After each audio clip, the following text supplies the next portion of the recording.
പത്തനംതിട്ടയിൽ സ്വകാര്യ ബസ് സ്റ്റാൻഡിൽ സ്കൂൾ വിദ്യാർത്ഥികൾ തമ്മിൽ ഏറ്റുമുട്ടൽ. പ്രമാടം നേതാജി ഹയർ സെക്കൻഡറി സ്കൂളിലെ വിദ്യാർത്ഥികളും തൈക്കാവ് ഗവൺമെന്റ് ഹയർ സെക്കൻഡറി സ്കൂളിലെ വിദ്യാർത്ഥികളുമാണ് ഏറ്റുമുട്ടിയത്. നാട്ടുകാർ ഇടപെട്ടാണ് വിദ്യാർത്ഥികളെ ശാന്തരാക്കിയത്. വിവരങ്ങളുമായി ശ്രീരാജ് ബാബു ചേരുന്നു പത്തനംതിട്ടയിൽ നിന്നും. ശ്രീരാജ്, ഈ ബസ് സ്റ്റാൻഡും പരിസരത്തിലുമൊക്കെ ഈ കുട്ടികൾ വിദ്യാർത്ഥികൾ തമ്മിലുള്ള അടിപിടി ഇതൊരു പതിവ് കാഴ്ചയാകുകയാണല്ലോ. എന്താണ് ഈ സംഭവം? അരുണ്യ, ഇന്ന് വൈകിട്ട് 5 മണിയോടുകൂടിയായിരുന്നു പത്തനംതിട്ട സ്വകാര്യ ബസ് സ്റ്റാൻഡിൽ സ്കൂൾ വിദ്യാർത്ഥികൾ തമ്മിൽ ഏറ്റുമുട്ടിയത്.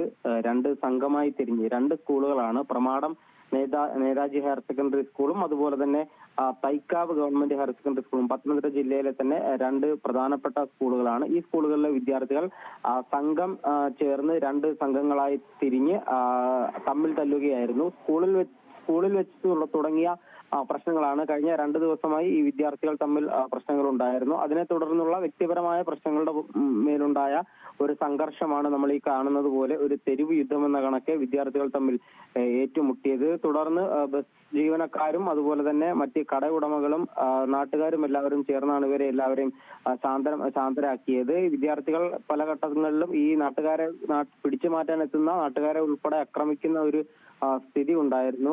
അരുണെ സൂചിപ്പിച്ചതുപോലെ ഈ ബസ് സ്റ്റാൻഡിലും പരിസരങ്ങളിലുമൊക്കെ ഈ വിദ്യാർത്ഥികൾ തമ്മിൽ തല്ലുന്ന ഒരു പതിവ് കാഴ്ചയാണ് നമ്മൾ പലപ്പോഴായും കാണുന്നുണ്ട്. പത്തനംതിട്ട ജില്ലയിൽ തന്നെ നേരത്തെയും ഇതുപോലെ വിദ്യാർത്ഥികൾ തമ്മിൽ ഏറ്റുമുട്ടുന്ന ഈ സ്വകാര്യ ബസ് സ്റ്റാൻഡിൽ തന്നെ ഏറ്റുമുട്ടുന്ന ഒരു സ്ഥിതി ഉണ്ടായിരുന്നു. ഇതിപ്പോൾ നിലവിൽ വ്യക്തിപരമായ പ്രശ്നങ്ങളാണ് രണ്ട് സംഘങ്ങളായി തിരിഞ്ഞ് വലിയ സംഘർഷത്തിലേക്ക് നയിച്ചത്. ഇന്ന് വൈകിട്ട് 5 മണിയോടുകൂടിയായിരുന്നു ഇത്തരത്തിലൊരു സംഘർഷം ഉണ്ടായത്. നാട്ടുകാർ ഇടപെട്ട് തന്നെ ഇവരെ ശാന്തരാക്കിയിട്ടുണ്ട്. അരുണ്യ.